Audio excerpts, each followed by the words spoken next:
is going on, everyone? We are back in Trey Cash's career in Madden 17, and as you see on the screen, if you missed the last episode, we lost to the Steelers in the AFC Championship, so today's episode is a review of season number 2 as we close the books on this one, heading into our third season of the career. Now, Trey this year had a very, very good year. 5,300 yards, almost 5,400 yards, 31 touchdowns, 14 interceptions. I do believe we were able to cut down on the picks compared to last year. I feel like we took care of the ball a little bit better this year, which is good to see. 67% completion as well as very good. 336 yards per game.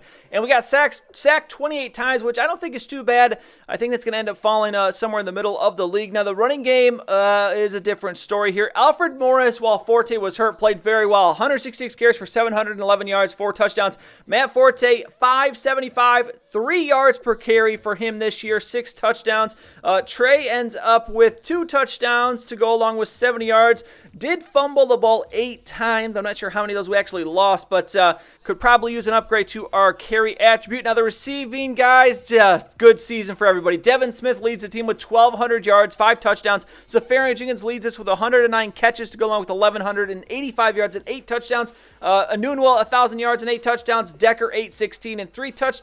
Spires, 555 and 6 touchdowns. Bowman, 204 and a touchdown. And then Forte and Morris just short of 200 yards. It's going to be Safarian Jenkins and Anunwell tied for the lead with 8 touchdowns. And then you see, actually not too many guys caught touchdowns, but still the yards were aplenty on this team. And then a quick look at the defense. You can see David Harris led us with 132 tackles, 28 tackles for loss for Muhammad Wilkerson. Very, very good year for him. And then the sacks, it is going to be 12 for Sheldon Richardson, 9.5 for Muhammad Wilkerson, and then you see a few guys after that. And then interceptions, David Harris leads it with 5, Darrell Rivas with 3, and then a few guys with 1 apiece. Looking around the league leaders, Trey leads the league by far in yards per game, beating out Drew Brees. No one else over 5,000. Drew Brees does lead the league with 40 touchdowns. Trey down there at 31, tied with Blake Bortles and Carson Wentz. And then interceptions, 20 for Corey Proctor. And Trey actually the third most picks in the league, which I didn't like to see, but still I'm okay with 14. I'm not okay with 14, but it's better than 20.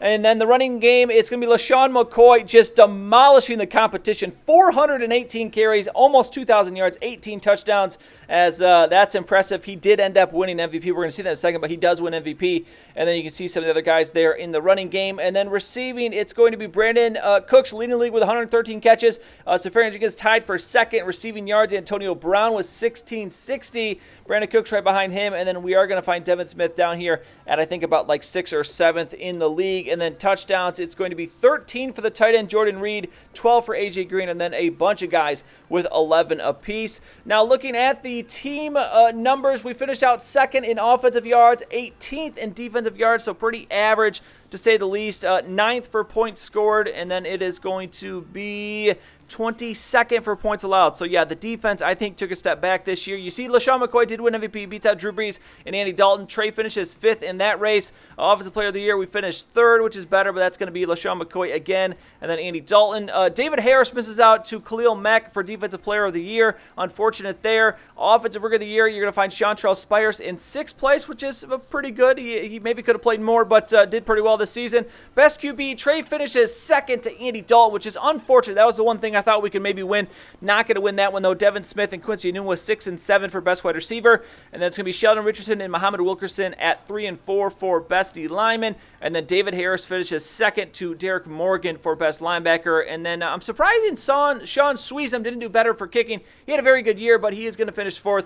Robbie Gould winning that one. Now, looking at the team here, we have got a lot of guys whose contracts are going to be up at the end of this year. Now, this little table here isn't exactly accurate because for all the guys that say and have 1 year left, we're going to show up on that list, but we have 1 more year on our deal. Our deal does not expire until 2018, so I'm actually not entirely sure how many of these guys' contracts are going to be up. I might be missing something that kind of shows it on here, but from this view, it kind of looks like all these contracts are expiring at the end of 2017. Matt Forte is, I believe, going to be a free agency, and I really hope they do not re-sign him. We could really use an upgrade at halfback.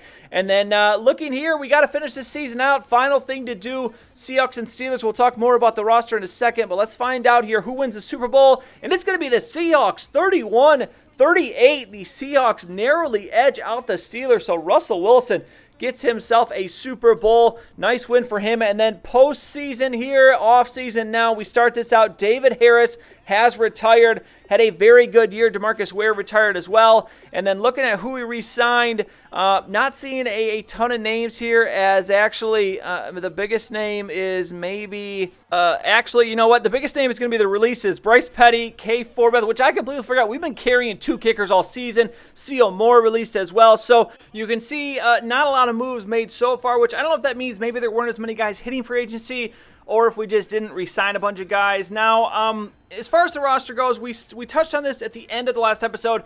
I asked, kind of threw it out there, do you think we should return for our final season of the contract with the Jets, or do we demand our release and maybe test free agency, see who else is out there? It's frustrating playing a player career in this way because you don't have any real say at all over the roster. So you can see our offensive line, one guy I think over 80 on the whole offensive line, and that's actually coming from a couple guys that they signed last offseason. So I don't see the offensive line getting any better on this Jets team. Matt Forte is still on the roster, which isn't good, quite simply. He did not have a good year last year. He's old. He's not as good as he used to be, and because of the way this game also works, the highest overall player is the one that's going to be starting. So that's kind of, I can already see some of the things we're going to be looking forward to, but I'm curious what you guys think ultimately. I'm going to let you decide. Do you think we should demand our release, see if we can find a better team to play for in our 3rd year? I just don't know if this Jets team is ever going to be good enough, depending on what they do in the offseason. Unless they have an unbelievable draft,